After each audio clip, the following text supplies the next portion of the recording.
Ce matin, cette matinée du 19 juin 2026, je ressens la douleur d'une mère face à la situation d'un adolescent de 16 ans. Il se trouve que hier, 18 juin, lorsque nous nous sommes rendus au tribunal de Ndokoti avec Maître Charlotte Chakunte, une femme l'a approché lui expliquant le cas de son fils de 16 ans. Le petit Owona, le fils de Madame Mafopa Martine, était jusque-là, en tout cas jusqu'à hier, quand il nous a vus, retenu à la gendarmerie territoriale de Ndokbon.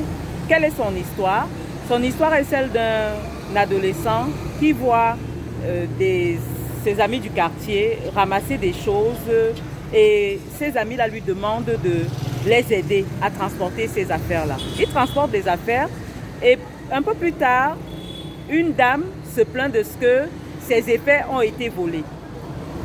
Le jeune garçon, pensant bien faire, interpelle donc un adulte du quartier qui serait le chef, je n'en suis pas sûre, et qui informe la personne de ce qu'il a aidé 3 autres personnes à transporter des effets et que ça pourrait éventuellement être les effets de cette dame.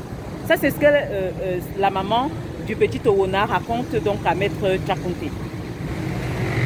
Et puis finalement, le petit Owona est arrêté, donc il est arrêté et les 3 autres garçons aussi, et ils sont conduits à la gendarmerie territoriale de Ndokbon.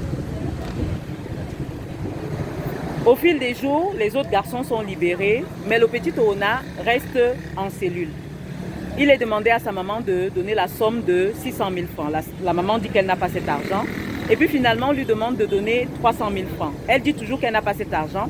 Elle finit donc par rencontrer Maître Chakunte hier. Maître Chakunte qui porte le dossier de cette maman-là auprès du procureur de la République, qui confie le dossier à l'un de ses substituts, qui appelle le commandant.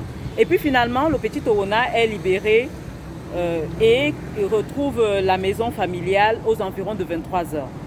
Au moment où il veut raconter ce qu'il a subi comme sévice à la gendarmerie, parce qu'il avait des traces de menottes dessus, il a des traces de menottes et des traces de violence, il se met donc à vomir et dit qu'il se sent terriblement mal. Il n'arrive plus à compter ce qui se passe. Cette maman donc appelle pour informer de la situation et puis il lui est conseillé de conduire cet enfant à l'hôpital. Sauf qu'à date, nous ne savons pas ce qu'il advient de l'enfant. La maman n'est pas joignable, nous avons essayé, en tout cas moi j'ai essayé, je n'ai pas pu la joindre. C'est une affaire grave qui mérite d'être suivie.